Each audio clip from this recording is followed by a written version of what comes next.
रामकृष्ण हरी. सर्व देव बसवले होते दसऱ्याच्या दिवशी. त्यांना दसऱ्याच्या दिवशी बरं का सर्व देव त्यांना आंघोळ घालायची, म्हणजे सगळं त्यांना स्वच्छ करून. कारण 10 दिवस रिलॅक्समध्ये होते ते 10 दिवस.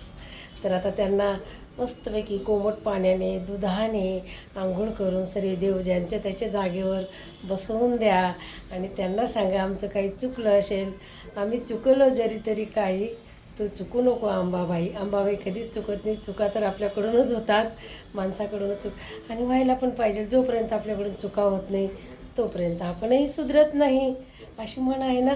तर सर्व देव दसऱ्याच्या दिवशी आपापल्या जागेवर ठेवायचे. सरस्वती मातेची पूजा करायची पोरांना अभ्यासासाठी दसऱ्याच्या दिवशी. शरदिंदू समाकार्य परब्रह्मस्वरूपिणी वसरापीठ निलय सरस्वती नमस्तुते असा मंत्र करायचा. मग म्हणा बरं सगळ्यांनी ओम ऐं ह्रीं क्लीं चामुंडाय विच. रामकृष्ण.